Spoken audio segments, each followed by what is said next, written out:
रेहान ने शहर के किनारे एक पुरानी सुनसान हवेली खरीदी थी। वो हवेली बहुत सस्ती थी, इसलिए उसने ज्यादा सोचे बिना ही खरीद ली। लोगों ने उसे मना किया था, कहा था कि वहां अजीब घटनाएं होती हैं, लेकिन रेहान उन बातों पर यकीन नहीं करता था। उसे लगता था कि भूत प्रेत सिर्फ कहानियों में होते हैं। हवेली में सबसे अजीब चीज थी एक शीशे का कमरा। उसकी दीवारें और छत पूरी तरह से कांच की बनी थी। उस कमरे में बस एक पुरानी सी कुर्सी थी और सामने एक बड़ा सा आईना। रेहान ने मजाक में उस कमरे का नाम रख दिया रिफ्लेक्शन रूम। पहली रात रेहान ने अपनी वीडियो ब्लॉग के लिए पूरे घर का वीडियो शूट किया।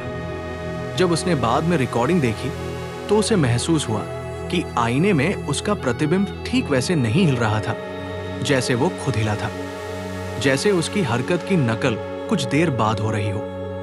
उसने सोचा ये कैमरे की गड़बड़ी होगी।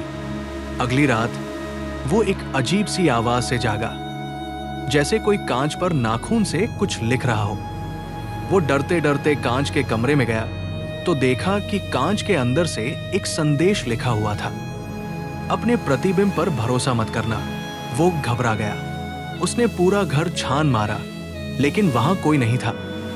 जब वो बाहर निकलने लगा तो उसने देखा कि आईने में उसका चेहरा मुस्कुरा रहा है, जबकि असल में वो बिल्कुल भी नहीं मुस्कुरा रहा था। तीसरी रात उसने कमरे में कैमरा लगाकर पूरी रात रिकॉर्डिंग का इंतजाम किया। सुबह जब वीडियो देखा तो 3 बजे उसका प्रतिबिंब आईने से बाहर निकलता है और उसके बेडरूम की ओर चलता है। फिर अचानक कैमरा ब्लैक हो जाता है। जब रेहान ने अपना फोन उठाया तो देखा कि उसकी लॉक स्क्रीन पर उसकी खुद की अजीब सी मुस्कुराती तस्वीर थी, जो वो खुद नहीं था। अब वो बेहद डर चुका था। उसने फैसला किया कि अब वो ये हवेली छोड़ देगा। लेकिन जैसे ही वो सामान पैक कर रहा था, कांच के कमरे से आवाज आई, एक बार अंदर आ जा, मैं असली हूं, तू झूठ है। गुस्से में आकर रेहान ने दरवाजा खोला और अंदर चला गया। उस पल के बाद से रेहान को कभी किसी ने नहीं देखा। कहा जाता है कि आज भी रात 3 बजे उस हवेली के शीशे के कमरे में एक आदमी का प्रतिबिंब दिखाई देता है, जो उस कमरे के अंदर फंसा हुआ है और बाहर की दुनिया में अब वही प्रतिबिंब असली बनकर जी रहा है।